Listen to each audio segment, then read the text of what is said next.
Pourquoi un président des États-Unis s'intéresserait-il à un territoire glacé, presque désertique? En 2019, Donald Trump surprend le monde entier. Il propose d'acheter le Groenland.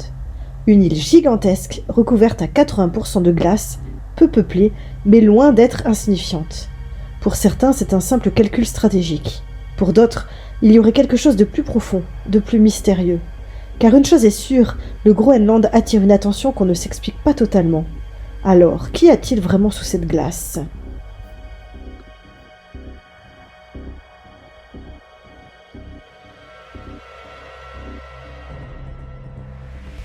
Avant la politique et les stratégies militaires, il y a les récits des Inuits.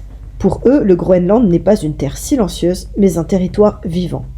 Depuis des siècles, ils parlent de sons profonds sous la glace et de lumières immobiles dans le ciel arctique. Bien avant les satellites et les avions, ces récits décrivaient déjà des phénomènes aériens impossibles à expliquer. Longtemps considérés comme des légendes, ces histoires résonnent aujourd'hui étrangement avec des témoignages modernes d'OVNI. Alors une question se pose dès le départ. Le Groenland est-il simplement stratégique ou un lieu d'observation inexpliqué depuis toujours ? Contrairement à une idée répandue, le Groenland n'appartient pas aux États-Unis. Il s'agit d'un territoire autonome rattaché au Royaume du Danemark, avec son propre gouvernement, sa langue et sa culture. Mais derrière cette autonomie se cache une réalité bien plus stratégique. Il est l'un des territoires les plus surveillés au monde. Des bases militaires américaines, comme Pitufik, actives depuis la guerre froide. Des satellites et des radars qui scrutent l'Arctique en permanence. Des zones strictement interdites, y compris à une partie du personnel militaire. Un territoire immense, en apparence vide, mais au cœur des équilibres géopolitiques mondiaux. En 2026, le Groenland revient au centre du débat international. Donald Trump relance le sujet, et les États-Unis engagent des discussions officielles avec le Danemark et les autorités groenlandaises. Les raisons avancées sont claires. Une position clé dans l'Arctique. Le contrôle des futures routes polaires, l'accès à d'importantes ressources naturelles. Mais certains chercheurs et observateurs s'interrogent. Et si cet intérêt ne se limitait pas à la stratégie et à l'économie ? Et si la glace dissimulait autre chose, enfouie depuis des siècles ? Sous plusieurs kilomètres de glace, le Groenland pourrait abriter des éléments encore jamais observés directement. Des radars ont détecté des reliefs inhabituels. Certaines zones sont totalement classifiées et interdites d'accès. D'autres structures interrogent les scientifiques et défient parfois les explications classiques. Avec le réchauffement climatique, certaines régions deviennent progressivement accessibles. Ce qui est resté enfoui pendant des millénaires pourrait bientôt être exposé.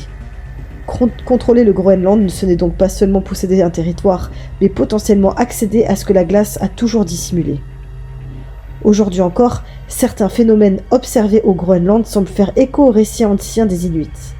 Des chercheurs enregistrent des vibrations et des sons graves sous la glace, liés au mouvement des glaciers. Des témoins rapportent également des lumières inhabituelles dans le ciel arctique. Pour les scientifiques, ces observations s'expliquent le plus souvent par des phénomènes naturels. Aurore boréale, mirage polaire, ou alors passage de satellites. Mais certains parlent d'OVNI, des phénomènes observés mais non identifiés.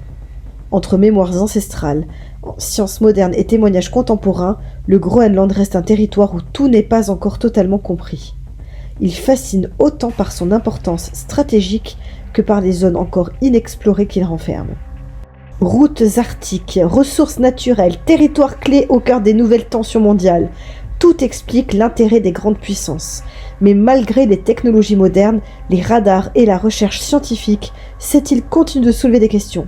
Alors, qu'y a-t-il vraiment sous la glace ? Des phénomènes inexpliqués, un monde caché ou simplement une nature encore mal comprise ? Dis-le-moi en commentaire et si cette vidéo t'a plu, abonne-toi, like et active la cloche si tu ne veux pas être maudit.